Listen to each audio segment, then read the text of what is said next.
ნიკა გვარამიამ სოციალურ ქსელში გამოქვეყნებულ პოსტთან დაკავშირებით განმარტება გააკეთა. ამბობს, რომ თვითმმართველობის არჩევნებში მონაწილეობას არ აპირებს.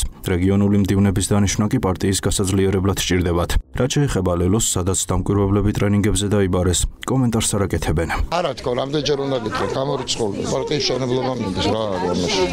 გაუგებარი. პარტიას ვაშენებ, განცალი, ხო, რეგიონული მდივნები ხო უნდა ყავდეს პარტიას.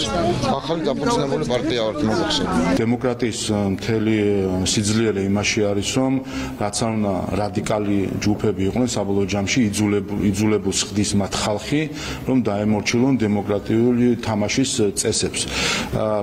ნებისმიერი პარტიას თუ პოლიტიკურ ძალას ამოცანა არის ხელისუფლების რაღაც დოზით მიღება და ერთადერთი გზა ხელისუფლების მიღებისა არის არჩევნები. ამ ცდილობები რაც იყო, რომ ძალადობრივი გზით შეეცვალათ საქართველოს ხელისუფლება, მათ შორის გარედან ჩარევით 26 ოქტომბრის არჩევნებამდე ვიხილეთ წინასაარჩევნო კამპანიაში პირდაპირ უხეში ჩარევა სხვადასხვა უცხოელი პოლიტიკოსისა თუ დიპლომატისა და შემდეგ უკვე არჩევნების შემდეგ, მას შემდეგ რაც გაუწყვილდათ იმედები და ქართველი ხალხი არ დაემორჩილა ზეწოლას, რომელიც გარედან მოდიოდა და საკუთარი არჩევანი გააკეთა, ამის შემდეგ ხედავთ ცდილობას, რომ რაიმენაირად არადემოკრატიული გზით ძალადობრივად შეცვალონ ხელისუფლება და დააბრუნონ ხელისუფლებაში ნაციონალური მოძრაობა.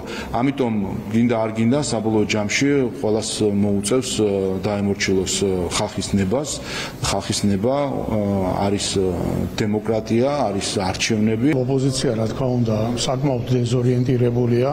მას გარედან ჯერ არ აქვს მიღებული კონკრეტული მესიჯი თუ როგორი უნდა იყოს მათი დამოკიდებულება ადგილობრივი თვითმმართველობის არჩევნებთან დაკავშირებით და ამიტომ არის რომ განცხადებები მათი არის წინააღმდეგობრივი და მათ შორის ქმედებები. თუმცა მე მაინც ვფიქრობ, რომ საბოლოო ჯამში ძირითადი ნაწილი ოპოზიციისა მიიღებს ადგილობრივი თვითმმართველობის არჩევნებში მონაწილეობას.